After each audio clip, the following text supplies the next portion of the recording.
Hello guys, welcome back to my channel. It's Joffrey Noodle Legs here today with another film review. Today we're looking at Jack Shoulders Alone in the Dark. First of all, let's have a little look at this edition. It's just a DVD edition, which is pretty cool. You can't really buy this anywhere. This is from Holland, I believe. Sadly, it's not available in the UK or anywhere, which is a real shame because it's incredible. So first of all, let's give you a little synopsis about the film. The film starts off at Mom's.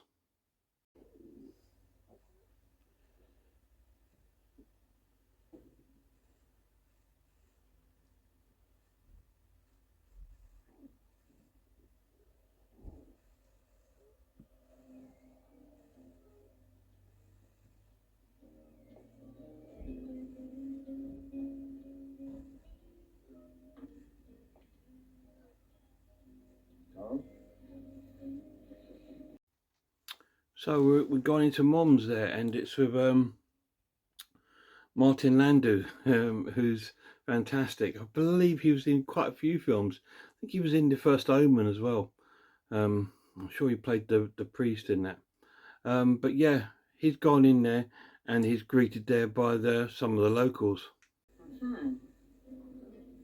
Want to see the menu? No, I think I'll just have the usual. All right.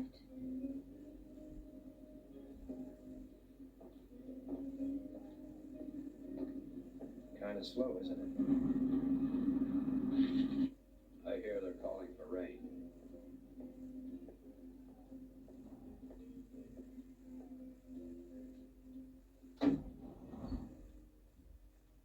So he's then asked for some dinner, which doesn't look really appetizing.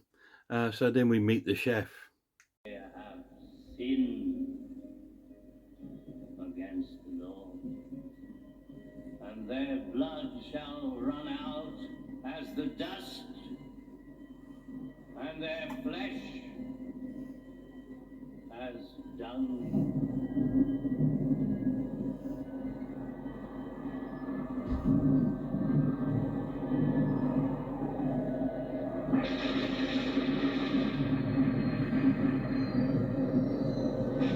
So we met the chef, who's Donald Pleasance, who's behaving rather weirdly. The next thing we see is Martin Landau is all tied upside down.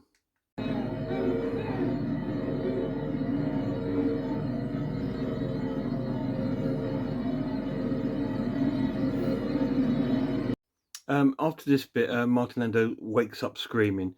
He's having a dream. And he is in a psychiatric hospital. He's one of the inmates of the psychiatric hospital. So anyway, it cuts to the next day, and the new doctor arrives.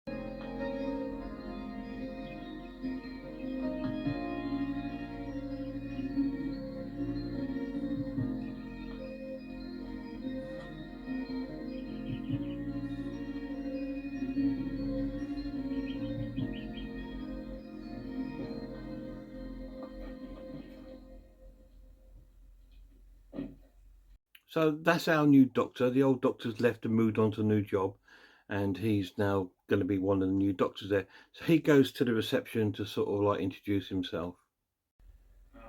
Well, do you have any idea when I might be able to see him? I can't see him at all. Why isn't he here? No, he's here. Do you have any idea when he'll be free? Leo's always free. Is he free now? He's always free. Then why can't I see him? Because he's invisible. From there, we find out that receptionist is actually one of the patients, and he then goes upstairs to meet the main doctor of the psychiatric hospital, which is in fact Donald Pleasance. This is Dr. Potter.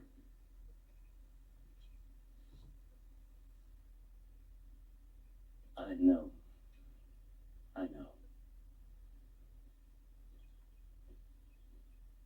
Great to see you, Dad. Oh, Leo.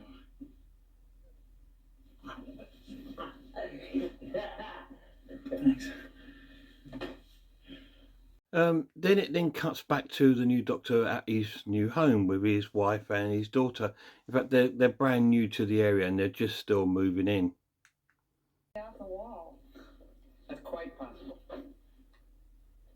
He does get results, though. Maybe that's your problem, hon. What's that? Maybe you gotta be a little crazy to be a good shrink.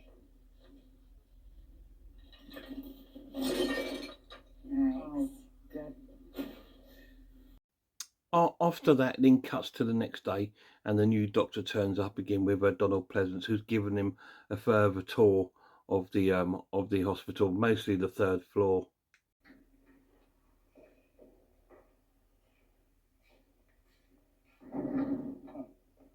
Hey, Leo. I say, Ray. This is Ray Curtis. Dan Potter. Ray is the floor monitor. Hey, Ray, how you doing?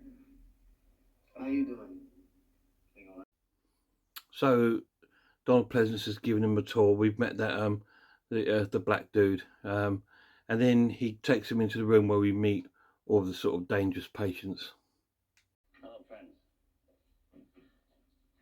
This is Dan Potter. He's going to be helping you along for a while.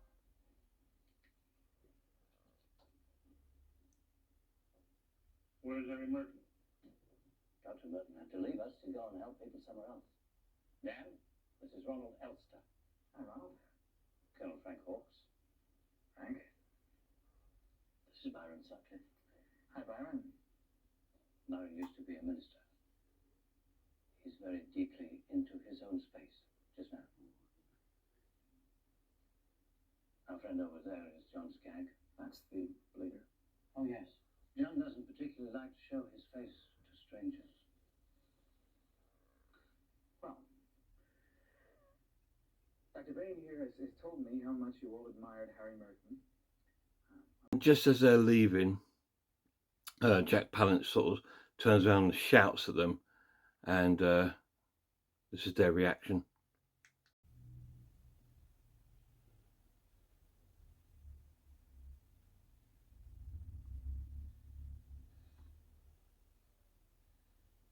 Happy trails. I hear you, Frank. We then cut back to the night time. We're back at the ward and the patients are lying in bed, and Jack Palance is sort of like, now he's sort of not brainwashing, but he does have influence over the other patients, and he's telling them that this doctor, a new doctor, has killed the old doctor and that they must kill him.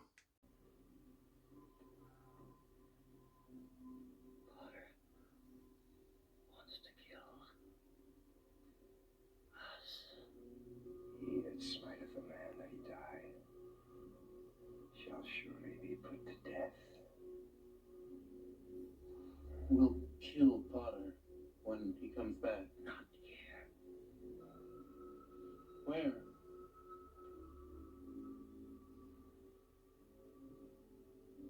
Outside. We can't get out. We get out when the time is right. We then cut back to the next day, and the doctor's right back at work, and he's speaking to the black dude who's like a sort of a security sort of guard there, and he tells him that the other guys believe that he's killed the other doctor that's left, and they're going to try and kill him. They're going to kill you back. Okay. So what are you going to do? Nothing. See, what you described to me is actually pretty common among people in treatment. Now, a man like Hawkes, well, he's got a problem. Paranoia. He can't accept the fact that Harry Merton would leave for another job. Yeah, well, that all sounds fine in psychiatry class, Dr. Potter, but I am telling you that these guys are very, very intense, man. Now Martin Landau, who plays like the preacher, supposed to be like an old preacher, comes in and asks to borrow a match and really freaks out. I will send my anger upon thee, and judge thee according to thy ways.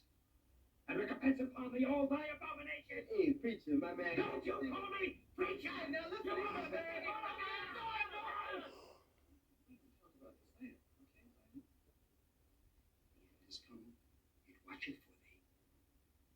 we then cut to like the grounds of the hospital where Dr. Donald Pleasance is talking to another one of the patients. And my intestines come up out of my body and they wrap around the bed and they grab me by the throat and try to swallow me. Excuse me. Leo, I need a match. A match? Oh, sure. Take it back. And then I have to say the Lord's Prayer backwards 3 times or else my body turns into porcelain. Well, Mavis, here's what you do. The next time you feel your intestine coming out, just move your hands in front of your face 3 times, like that. Yes, and then the intestines will stay inside. And while that's happening, we didn't find out why the preacher wanted the matches.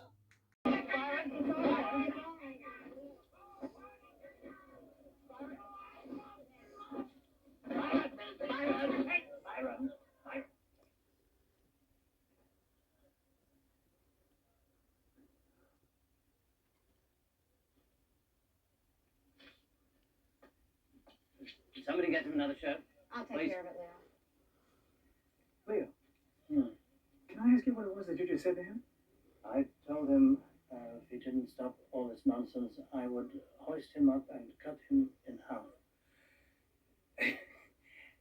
Sometimes you have to be forceful with them, you know. And it was in fact just for a deterrent or to distraction, because the big lad from the killers who's has actually gone into the office to find out the address of where the new doctor lives.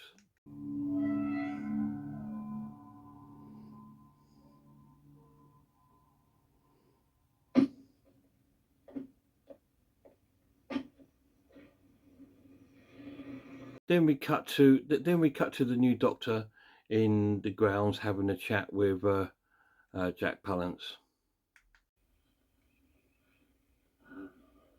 I find this line of interrogation fairly meaningless. What is your point? There's no point. Just wanted to touch base, that's all. You know, you shouldn't take Ray Curtis too seriously, Doctor. He's not very reliable. Well, why do you say that? He's too high-strung. And that doesn't mean that he's a bad person. That's just his trip, like Bane says. Fatty's trip is to rape little girls. A preacher likes to set fire to churches. That's his trip. Unfortunately, he does it when there are people inside. I'm here because I enjoy the social life. There are no crazy people, Doctor. We're all just on vacation. So there we are. We find out what some of the issues are with some of the patients there.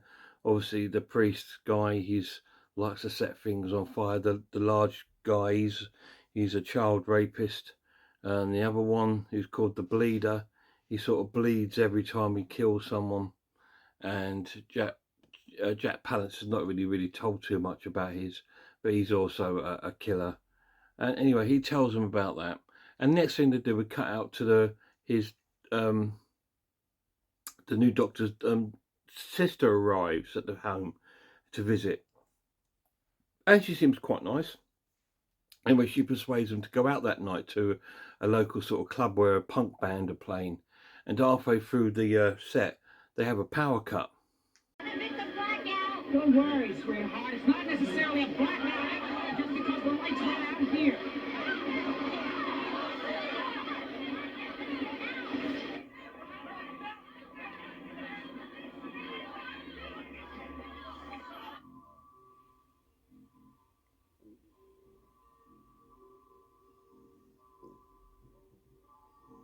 I made the lights go out. So there's a power cut, and it's affected everywhere, the whole town, including the hospital. So this means that floor 3 security is now no more.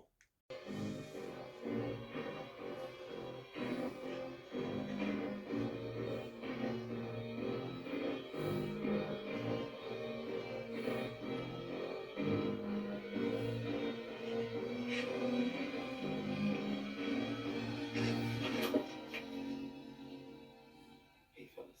Hey. Yeah, we're good friends, right? Hey, look, listen. I have stood behind you, man, all the way down the line. I mean, that is the truth, man. I am your friend. All right? So unfortunately, the Black Duke succumbs to his demise there, and we have the 4 sort of psycho killers on the loose, and that's when the film turns into an incredible slasher movie, and that's what I'm going to tell you.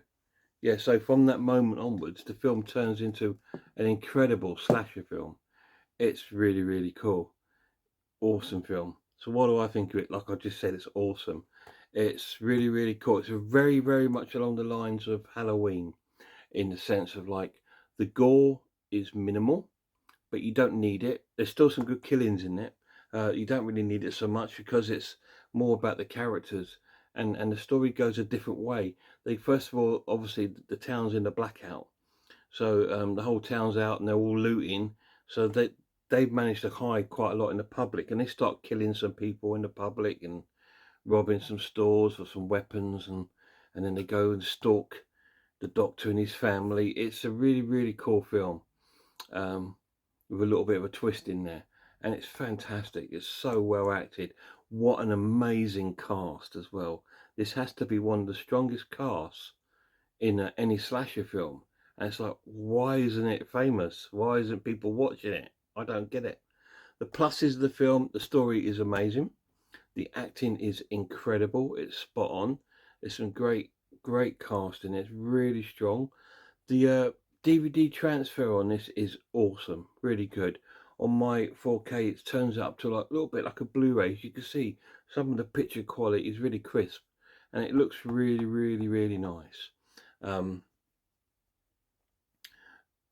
characters are really cool, and I like their sort of little backstories a little bit more. And I just think it was such a really well filmed. Negatives is I think we could have done a bit more. I would like to see more backstories, maybe flashbacks of the killers and their past. That would have been really cool to see why they were in there. And I think the it's not too much of a slow burn. It takes about half an hour to 40 minutes to get going, which is quite normal for a slasher film. But I would like to have been a bit longer and a few more sort of kills going on, because the characters are great, and a few more sort of like bit gore, you know what I mean? But because I love my gore, but although it doesn't need it, it's very much in the vein of Halloween when it comes to the gore side. It's like less gore, but more still. You still see the killings, but less gore, and it's really, really cool. It's an amazing film. So I'm going to score this an essential watch and give it a 10 out of 10.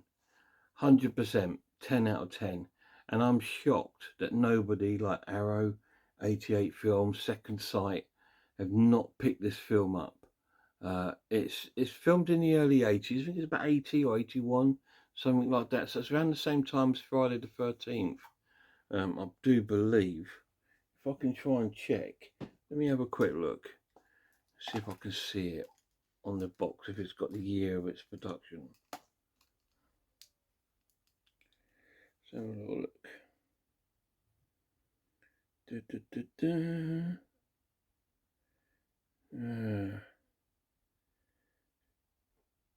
1982. There we go. So I'm a year out. Now, I think it hasn't been picked up because there was another film out called Alone in the Dark, which was awful, starring Christian Slater and that, and it was based on like the video game. It's like a haunted house. And this is nothing like that, guys. This is an out-and-out slasher film, along the lines of Halloween and films like that, Pieces, all those sort of really cool slashers. It's along those lines, but with a grade A cast. 10 out of 10. Have any of you guys seen Alone in the Dark? If you have, let me know down below. I'd be really interested to talk to you. Do you agree that a company needs to pick this film up and sort of get it released and give it a good remaster, put it out on Blu-ray, and just give it the love it deserves? It's one of the greatest slasher films of all time. It's incredible, and no one talks about it, and no one watches it. Very few people have heard of it. And when people say Alone in the Dark, they think of the Christian Slater abomination, which has nothing to do with this whatsoever. It's just a film that shares the same title.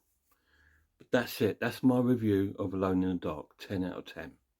Now, guys, before you go and see any more videos of mine, or I release any more videos, please check out some other horror channels. Check out Horror Hands, amazing channel. Check out The Horror Geek. Check out Pizzlewell. Check out Man v Film, Sarah of Horror, Russell's RS Designs. Check out Horror in Todge. They're all amazing channels, guys. And I am Ice Lord. Go and check his channel out. Until next time, look after yourselves. Hunt this down and watch it. Look after one another. And I really hope I see you all soon.